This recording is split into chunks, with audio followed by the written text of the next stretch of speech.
Bien, hermanos, vamos a estar enseñando y estudiando la epístola que acabamos de dar lectura, de modo que ya estamos allí ubicados, la tercera carta de Juan.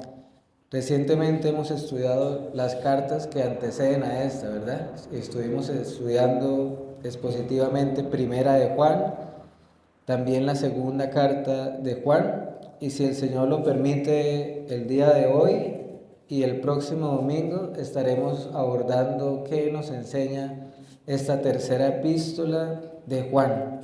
Y es una realidad, hermanos, no debería ser así, pero es una realidad que, por ejemplo, los libros de los profetas menores, no solemos ir a ellos con la misma frecuencia que cuando vamos, por ejemplo, a Isaías, a Jeremías, ¿verdad? Y algo similar sucede con las epístolas. Vamos a cartas como Romanos, como Efesios, pero estas epístolas, quizás por su extensión que es tan cortica, no solemos prestarle la misma relevancia y no debería ser así, por lo que estuvimos viendo. Toda la escritura es inspirada por Dios, y si una epístola tiene 15 versículos o un salmo tiene 4 versículos, eso es palabra de Dios, infalible, y allí hay consejo y mandamientos para nosotros. Por eso dice, toda ella es útil para redarguirnos, instruirnos en justicia. De modo que de ninguna manera debemos restar importancia a ningún libro de la Escritura, del canon de la palabra de Dios. De modo que el propósito en estos minutos es dar una breve introducción de esta tercera carta de Juan, solamente para tener en cuenta el contexto, y vamos a estar considerando del versículo 1 al 8, tercera de Juan, versículo 1 hasta el 8. De modo que como introducción, iglesia, en cuanto al autor, en primera instancia, creo que es apenas obvio e indudable quién es el autor de esta epístola, ¿verdad? No solamente por el nombre que lleva la carta, sino por el contenido, por el parecido, por la estructura que tiene esta carta comparada con segunda y con primera de Juan. Sabemos que nuestro autor es ¿quién? Juan, hijo de Zebedeo, hermano de Jacobo, discípulo amado de nuestro Señor Jesucristo. En cuanto al estilo de esta carta, suele ser como las otras dos. Es la típica carta de esa época grecorromana que tenía una estructura claramente notoria, establecida, su introducción, sus saludos, el cuerpo del mensaje y al final su conclusión o sus saludos personales. Acá también se ve clarita la estructura de esta epístola. Sin embargo, esta carta tiene una característica adicional. Podríamos afirmar que tercera de Juan es una carta de recomendación que hace Juan acá, aunque eso lo veremos más bien en los siguientes versículos el próximo domingo, pero sí es una carta donde Juan está recomendando a un hermano suyo en la fe. ¿Quién es? Versículo 12. Todos dan testimonio de un hombre llamado Demetrio. Juan estaba recomendando a un hermano suyo llamado Demetrio. Es una carta de recomendación. En cuanto al destinatario, hermanos, acá también hay otra diferencia. Aunque hay similitudes en estas tres epístolas, tenemos también diferencias. Por ejemplo, en primera y en segunda de Juan, en esas epístolas no se nos identificaba de manera explícita su destinatario. ¿Sí se acuerdan? Primera de Juan a nivel general. Segunda de Juan a una iglesia local, pero no tenemos con certeza específicamente a cuál. Pero en tercera de Juan, Juan identifica explícitamente su destino. ¿Quién? Un hombre, un hermano en la fe llamado Gallo, quien hacía parte de una iglesia local, por supuesto, pero la carta va específicamente destinada a este hermano del apóstol Juan. En cuanto a la fecha, similar a las otras dos epístolas, con certeza a finales del siglo I, entre los años 80 y 90 después de Cristo, el anciano Juan escribe esta epístola. Y en cuanto al tema principal, o más bien, ¿cómo podríamos resumir esta corta pero inspirada carta? ¿Cuál es el tema principal, hermanos? Bueno, acá también hay otra diferencia. En tercera de Juan, el apóstol no aborda el problema o la problemática que sí abordó en las otras dos epístolas. ¿Ustedes recuerdan cuál era la problemática principal? Una herejía, hacer un error doctrinal en cuanto a Cristo, ¿se acuerdan? Por eso en primera de Juan y en segunda de Juan está claro, el que niega que Jesucristo ha venido en carne no es de Dios. Acá en esta carta no se aborda ese problema, pero sí nos deja ver que a la iglesia local a la cual pertenecía este hombre Gallo existía una problemática, existía un conflicto relacionado con la que vamos a ver hoy, con la hospitalidad. Había un problema relacionado con la hospitalidad a causa de un hombre llamado Diótrefes y los misioneros itinerantes que llegaban allí. Y Juan, en esencia, lo que hace en esta tercera epístola es dar un elogio a este hombre llamado Gallo y lo anima por la buena conducta que está teniendo. ¿Por qué buena conducta? Al expresar su amor para con sus hermanos. Y ese amor hacia los santos, hacia los creyentes, se ve reflejado ¿en qué cosa? En la hospitalidad. Ese es el tema particular, específico de esta carta. Entonces, esto lo menciono solo para que nuevamente tengamos un poco en cuenta el contexto. Ahora sí, veamos de una manera un poco más detallada los primeros 8 versículos de la carta. Dice el verso 1, el anciano a Gallo, el amado a quien amo en la verdad. Nuevamente aquí, hermanos y amigos, Juan sí notan que Juan casi nunca se llama a sí mismo por su nombre, ¿cierto? Creo que en el Evangelio de Juan, él nunca se llama así a sí mismo por su nombre. Y acá en estas epístolas, ¿cómo se llama él a sí mismo? Nuevamente, como el anciano. Recuerdan que cuando estuvimos viendo la segunda carta de Juan, lo mencionamos, pero acá quisiera volverlo a explicar. Acá anciano no tiene que ver solamente con la edad avanzada en la cual se encontraba Juan, sino de manera concreta al oficio que Juan ejercía en la iglesia local.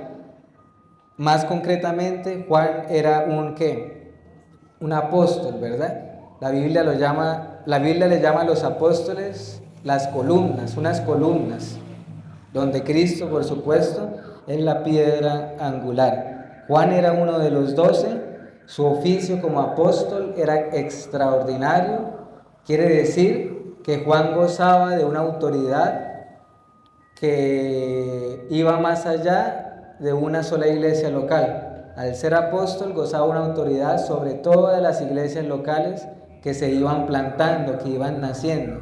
Esa es una gran diferencia y razón por la cual hoy en día no existen los apóstoles, y es una gran diferencia con los pastores. ¿Recuerdan por qué? Porque los pastores tienen autoridad solamente sobre la iglesia local a la cual él pastorea, pero los apóstoles tenían una autoridad que iba más allá de una sola iglesia local. De modo que aquí Juan escribe con la autoridad de un apóstol de Jesucristo, nuevamente escribe con un corazón pastoral, con una preocupación hacia un hermano en la fe y hacia una iglesia que está en problemas, que vamos a ir viendo por qué está en problemas. Una iglesia que conoce a Juan y que Juan los conoce a ellos. Por lo tanto, el anciano Juan no podía ser indiferente a la problemática que estaba surgiendo en esta iglesia local. ¿A quién se dirige nuevamente la carta? A Gallo, ¿verdad? Acá se nos identifica claramente quién es el destinatario. En cuanto a este hombre, hermanos, con este nombre, hay otros lugares en las Escrituras que hablan de un gallo. Solo voy a citarlas. Por ejemplo, Romanos 16:23 nos dice esto: os saluda Gallo, hospedador mío y de toda la iglesia.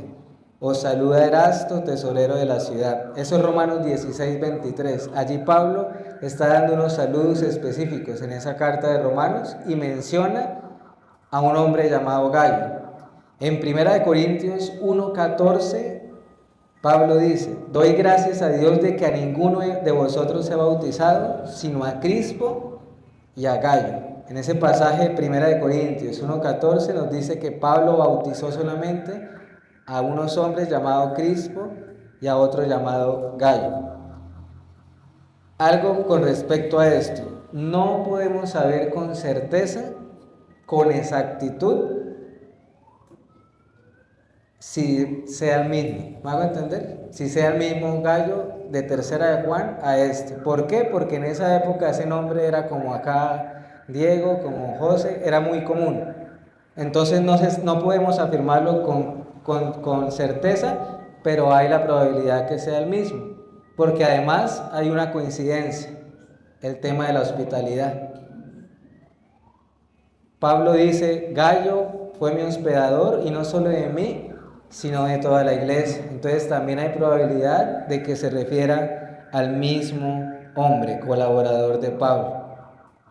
Pero lo que sí tenemos certeza, con toda seguridad, es que este hombre Gallo era hospitalario en gran manera, e incluso, atención a esto, no ocupaba ningún cargo oficial en ninguna iglesia.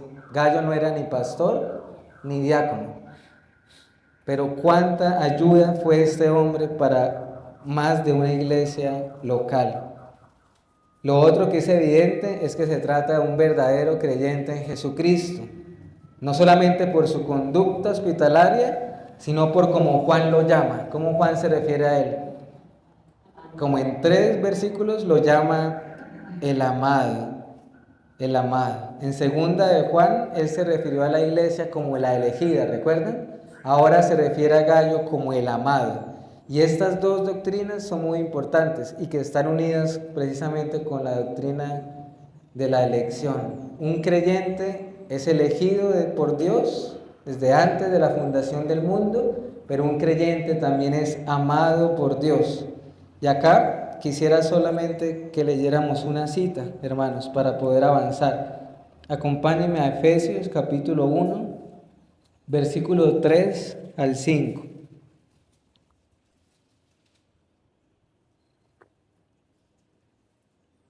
Efesios capítulo 1, verso 3 al 5. Bendito sea el Dios y Padre de nuestro Señor Jesucristo, que nos bendijo con toda bendición espiritual en los lugares celestiales en Cristo, según nos escogió en Él antes de la fundación del mundo, para que fuésemos santos y sin mancha delante de Él, en amor, habiéndonos predestinado para ser adoptados hijos suyos por medio de Jesucristo, según el puro afecto de su voluntad.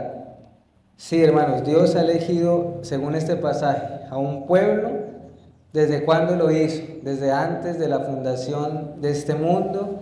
Ese pasaje de Efesios nos dice que cada creyente ha sido predestinado para ser adoptados como hijos suyos. ¿Y cuál es la razón de esa elección soberana y libre de Dios, hermanos? No somos nosotros, no son nuestras cualidades, no son nuestros méritos en absoluto, sino ¿qué movió a Dios a elegir a un pueblo? Su amor. Dios eligió a un pueblo porque lo amó. De nuevo, no lo amó a causa de nosotros. Por eso decimos que el amor de Dios hacia su pueblo es un amor libre, que no es influenciado por ninguna cosa externa, sino aquel que hace todas las cosas según el puro afecto de su voluntad. ¿Me hago entender? El amor de Dios hacia su pueblo en la eternidad no nació, no surgió porque nos viera, nos conociera, nada movió ni despertó el amor de Dios, sino el puro afecto de su voluntad. Esa es una gracia que es soberana. Así que estas verdades deberían, ¿cuáles verdades? Ser elegidos y amados, deben ayudarnos a amarnos los unos para con los otros. Siempre mira a tu hermano o a tu hermana en la fe como uno o como una que ha sido elegida o elegida y amada por Dios desde antes de la fundación del mundo. Este versículo 1 también nos dice, Gallo, a quien amo en la verdad. Estas, recuerdan, son las dos palabras favoritas del apóstol Juan.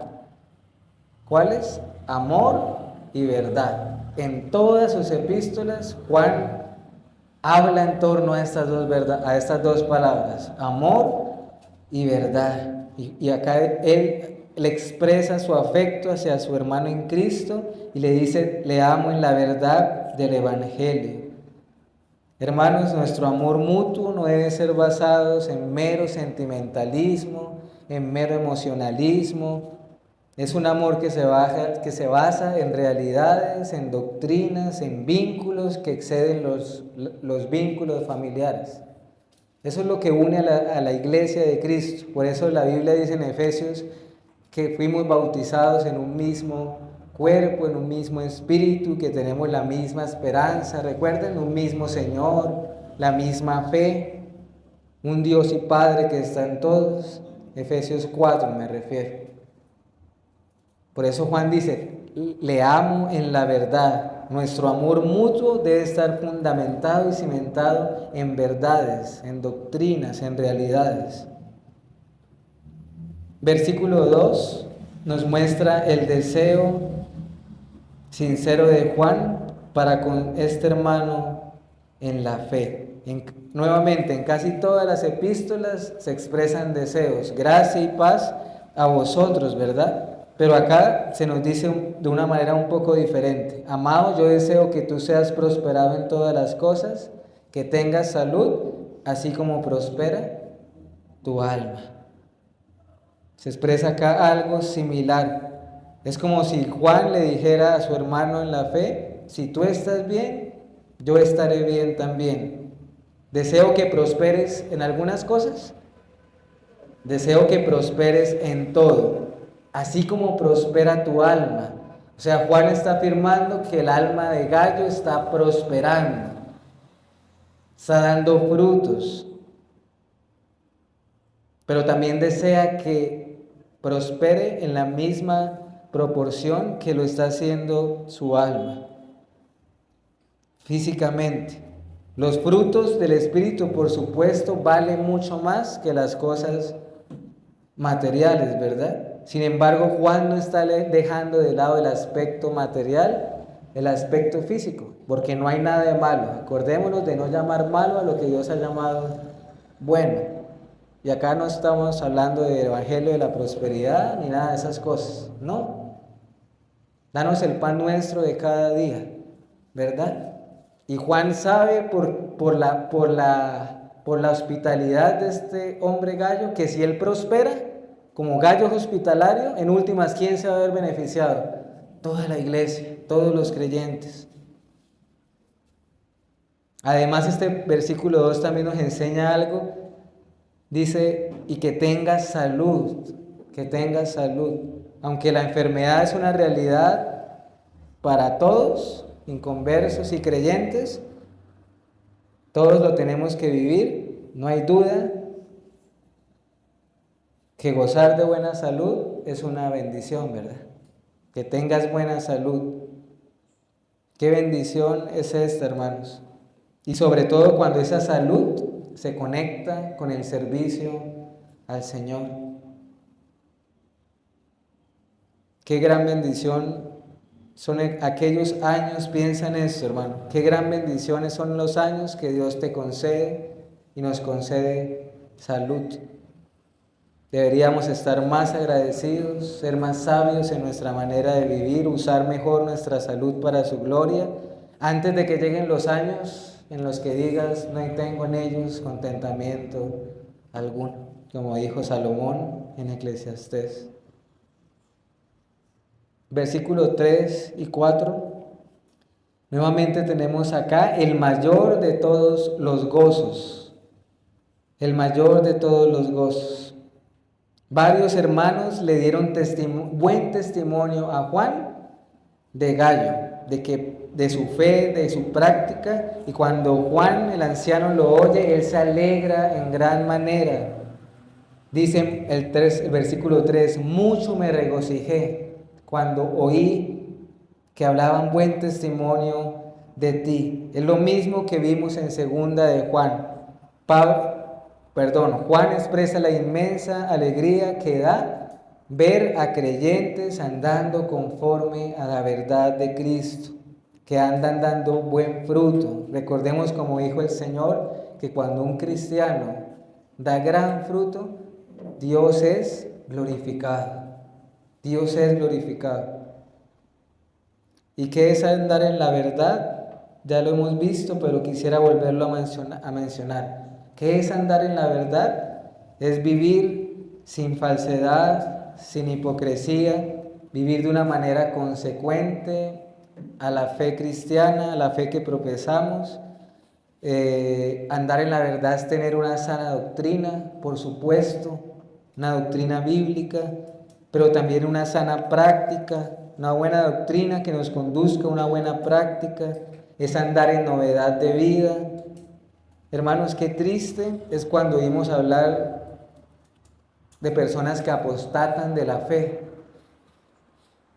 Sí hemos escuchado de personas que se sorprenden, se apartaron de la fe. O qué preocupante es cuando no se vive de acuerdo a la fe que profesamos. Cuando solo existe profesión, pero no existen frutos. Pero al mismo tiempo, qué gratificante es lo contrario, ¿verdad?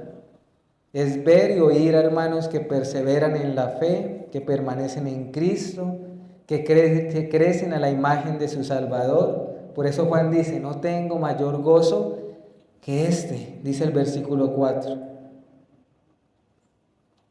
Hermanos, nosotros estamos mal cuando no nos preocupa ni lo uno ni lo otro en la vida de nuestros hermanos. Algo tiene que estar mal en nosotros cuando la vida de nuestros hermanos que nos rodean no nos afecta en lo absoluto. ¿Se me va a entender? Cuando somos indiferentes, cuando no nos da igual si andan en la verdad o no lo hacen, ¿a mí qué? Algo anda mal.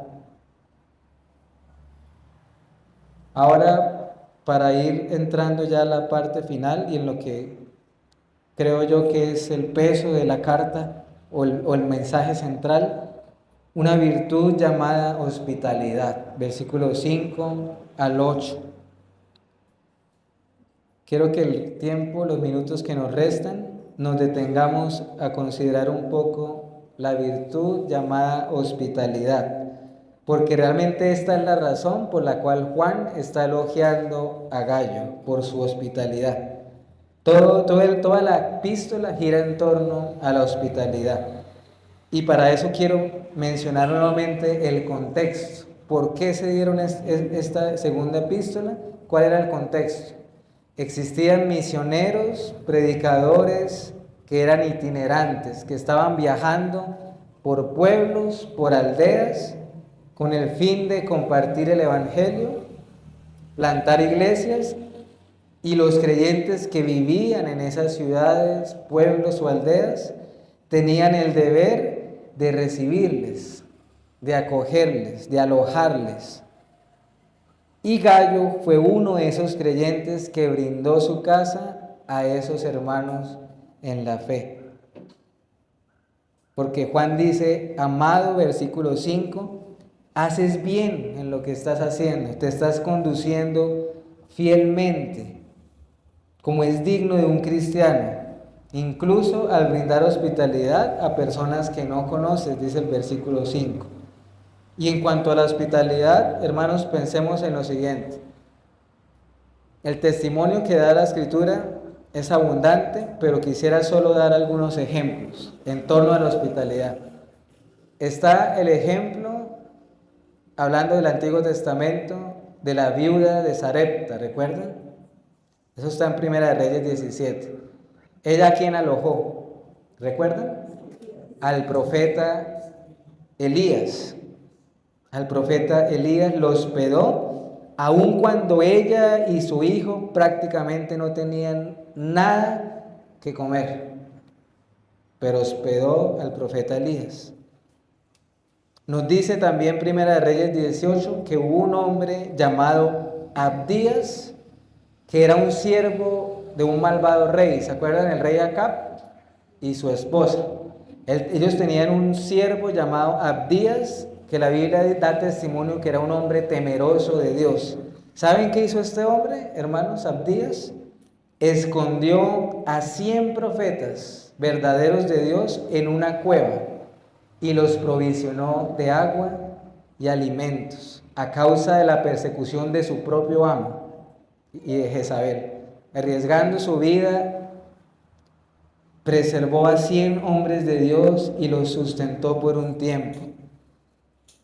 Cuando nuestro Señor Jesús envió a los 12, o los envió de 2 en 2, Él les dijo: no vayan con bordón, no vayan con pan, no vayan con dinero, porque quienes lo recibirán les darán todas estas cosas. Incluso hace advertencias para el que no lo reciban. Sacúdense el polvo de los pies, ¿recuerdan?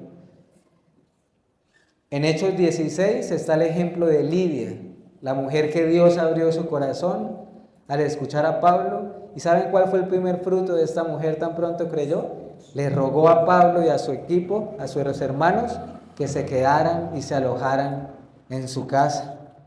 Y así podríamos dar otros ejemplos, hermanos. Pero la hospitalidad no solamente se nos da por la vía del ejemplo, sino por la vía del precepto, del mandamiento directo. Por ejemplo, Romanos 12:13. Vayamos a esos textos rápidamente. Romanos capítulo 12, versículo 13. Dice: compartiendo para las necesidades de los santos y practicando, ¿qué cosa? La hospitalidad. Practicando la hospitalidad. Hace parte de los deberes de un creyente, dice acá este texto, y que se debe poner en práctica. Ayudar a las necesidades de los santos implica practicar la hospitalidad. Por ejemplo, también está otro texto claro, Primera de Pedro 4:9. Primera de Pedro capítulo 4, versículo 9. Dice allí el apóstol Pedro: hospedados los unos a los otros sin murmuraciones. De modo que la hospitalidad es un deber que se debe practicar también, sin quejas, sin murmuración, más bien con ánimo pronto, con gozo. Incluso, además, el tema de la hospitalidad también llega a ser uno de los requisitos para los pastores y los diáconos, según Tito y Primera de Timoteo. Sean hospitalarios. Pero, atención a eso, no se limita solamente a pastores y diáconos. Hemos visto ya el testimonio de la Escritura. Todo cristiano, todo hijo de Dios está llamado a ser hospitalario. ¿En qué consiste la hospitalidad? ¿En qué consiste? Porque a veces se tiene una noción errada o equivocada de lo que es la hospitalidad. A veces se cree que si no hay abundancia en casa, que si no hay un lugar lujoso, que si no hay comida abundante, entonces no podemos ser hospitalarios. Pero es así. Acabamos de citar un ejemplo de la viuda de Sarepta, que en medio de una tremenda escasez fue hospitalaria. De modo que la hospitalidad, básicamente, hermanos, y en el contexto en el que estamos, incluye qué? Cosas tan sencillas como un lugar donde pasar la noche, alimentos, o incluso, en algunos casos, ayudar a financiar los viajes. Acá dice, ya volviendo a nuestro pasaje, verso 6, harás bien en encaminarlos como es digno de su servicio a Dios. ¿Cuál era la razón? O tú te preguntas, ¿por qué tengo que ser hospitalario? Bueno, razones para ser hospitalarios. Primero que todo, ¿es un qué? Es un mandamiento. Nosotros mostramos el amor a Dios precisamente si guardamos sus mandamientos. Pero también otra razón, hermanos, lo debemos hacer por la causa del Señor. Por la causa del Señor. Porque estos a quienes se les brinda hospedaje, ellos dejaron su familia, en algunos casos dejaron países, etc. Según el verso 7, por amor del nombre de Él. Miren el versículo 7 de tercera de Juan. Porque ellos, hablando de los misioneros, de los predicadores, salieron por amor del nombre de Él. ¿Cuál nombre? El nombre de Cristo. Aunque acá en esta carta no se nos menciona a Jesús directamente, cuando acá dice por amor al nombre de Él, se está refiriendo a nuestro Señor Jesucristo. De modo que estas personas servían al Señor no por cualquier causa. Además debemos notar, hermanos, el verso 7 dice algo interesante. Porque ellos salieron por amor del nombre de Él sin aceptar nada de los gentiles. Estos misioneros itinerantes, a diferencia de muchos, no recibieron ayuda o hospedaje de incrédulos. O como lo dice allí, de gentiles. No recibieron ayuda ni hospedajes de no cristianos, sino solamente de creyentes en Cristo. Incluso eso también, ¿saben qué nos muestra, hermanos? Que los primeros cristianos del primer siglo se consideraran a sí mismos el verdadero Israel.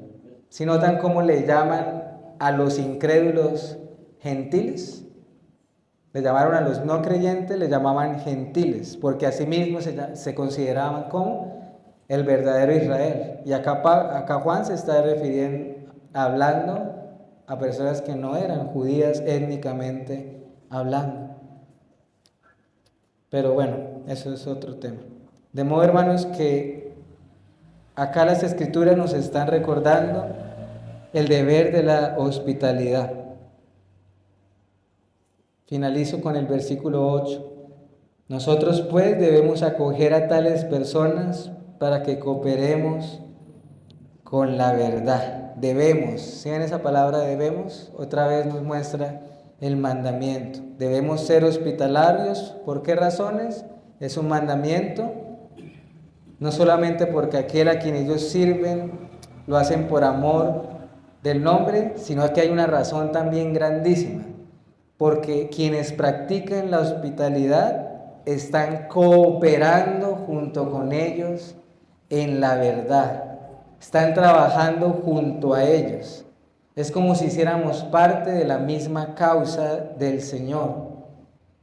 Estos misioneros, predicadores, no podrían hacer su labor sin estas cosas básicas, como un lugar, como unos alimentos, como unos recursos. Y es allí donde se hace hermoso, hermanos, que podamos poner al servicio de todos los dones, los recursos, etc. Como dice Pedro, como buenos administradores de la multiforme gracia de Dios. Y esto también marca un contraste, hermanos, con lo que Juan enseñó en su segunda carta de Juan, en cuanto a los falsos maestros y propagadores de herejías y errores, que negaban a Cristo, su deidad, su humanidad. ¿Cuál era el mandato? ¿Recuerdan cuál era el mandato para estas personas? Todo lo contrario, a ellos no los reciban en casa, no les digan bienvenidos, porque si lo hacen, participan de sus malas obras. De modo que con respecto a la hospitalidad, hay un mandato negativo refiriéndose a quienes no se debía practicar la hospitalidad, pero había un mandato positivo a quienes sí. Y allí se ve claramente el contraste. Si se hospedaba a quienes no se debía hospedar, participamos de sus malas obras. Pero si se hospeda a quienes sí se debe hospedar, cooperamos con ellos con la verdad. Aplicaciones prácticas, hermanos, no hay duda que esto simplemente nos lleva a llevar a preguntarnos qué tan hospitalarios estamos siendo, ¿verdad? O debemos buscar formas de practicar la hospitalidad, incentivarlo, porque en últimas, como acá nos enseña la palabra de Dios, hermanos, esto hace parte de andar en la verdad y hace parte de los frutos de un creyente. Veamos también las distintas formas que hay en cooperar con la verdad. Recuerdo que alguna vez un predicador dijo, y también lo tenemos en la escritura, en un cuerpo no todos son ojos, no todos son orejas, no todos son manos, no todos son pies, ¿verdad? Pero sí todo el cuerpo se une en pro de una sola causa. Y así unos son los que van, y si no todos van, otros sostienen a los que van. Pero el punto es que están todos en sintonía, en la misma causa, en un mismo corazón, igual de comprometidos al avance del Evangelio. La hospitalidad es una virtud que suele ser menospreciada, hermanos. No es muy valorada, pero hemos visto en esta mañana que Dios le da un valor a la hospitalidad que es estimada por el Señor y por tanto debe ser estimada por cada uno de sus hijos. Permíteme terminar leyendo unos versículos, hermanos. Voy a citar por ejemplo Hebreos 13:2. Ese versículo dice: no os olvidéis de la hospitalidad, porque por ella algunos sin saberlo hospedaron ángeles. Allí el autor de Hebreos estaba recordando a Abraham y a Lot. Sin saberlo llegaron a hospedar ángeles. Pero al que sí, por favor, quiero que me acompañen y con esto terminamos. Están en Mateo los dos pasajes que quiero que leamos. Mateo capítulo 10, versículo 40 al 42.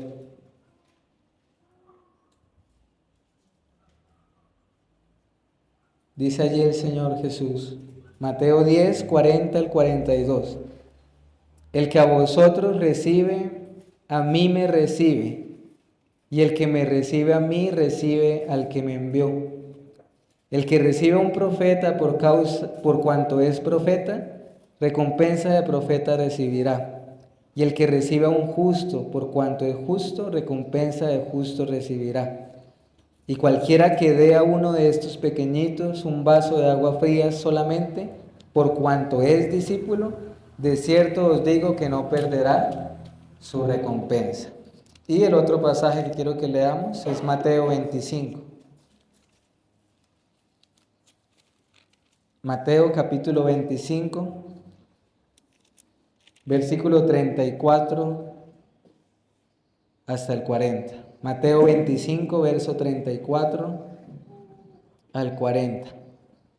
Dice: entonces el rey dirá a los de su derecha: venid benditos de mi Padre, heredad el reino preparado para vosotros desde la fundación del mundo, porque tuve hambre, ¿y qué dice? Y me disteis de comer, tuve sed y me disteis de beber, fui forastero y me recogisteis, estuve desnudo y me cubristeis, enfermo y me visitasteis, en la cárcel y vinisteis a mí. Y entonces los justos le responderán diciendo: Señor, ¿cuándo te vimos hambriento y te sustentamos, o sediento y te dimos de beber? ¿Cuándo te vimos forastero y te recogimos, o desnudo y te cubrimos? ¿O cuándo te vimos enfermo o en la cárcel y vinimos a ti? Y miren lo que dice el verso 40, hermanos. Y respondiendo el rey les dirá: de cierto os digo que en cuanto lo hicisteis a uno de estos mis hermanos más pequeños, a mí lo hicisteis. ¿Qué más motivos, hermanos, podríamos tener nosotros para practicar la hospitalidad que los mencionados?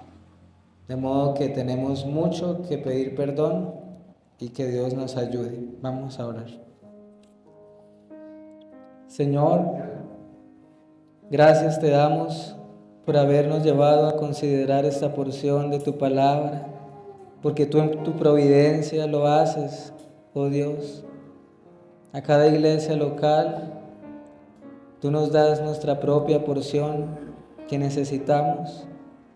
Y hoy te queremos pedir perdón porque seguramente muchos de nosotros hemos menospreciado y desestimado esta práctica, este valor, este fruto de la hospitalidad. Ayúdanos, Señor, a darle el valor que tú le das en tu palabra. Ayúdanos a imitar a estos hombres en la fe, a Gallo, a la viuda de Sarepta y a tantos otros. ¿Acaso no querremos cooperar con la verdad? ¿Acaso no es nuestra causa, Señor? ¿Acaso tu causa no es la nuestra? Ayúdanos, Padre, a podernos darnos a nosotros mismos con todas nuestras fuerzas, recursos, dones para el avance de tu Evangelio. Guárdanos y perdónanos por nuestra falta de esta práctica de la hospitalidad. Y te ruego, Señor, que nos ayudes a imitar lo que debemos imitar. Te alabamos, te damos gracias, Señor, y te rogamos para que nos des con tu Espíritu Santo la gracia de poder practicar estas virtudes. En el nombre de Cristo nuestro Señor. Amén y amén.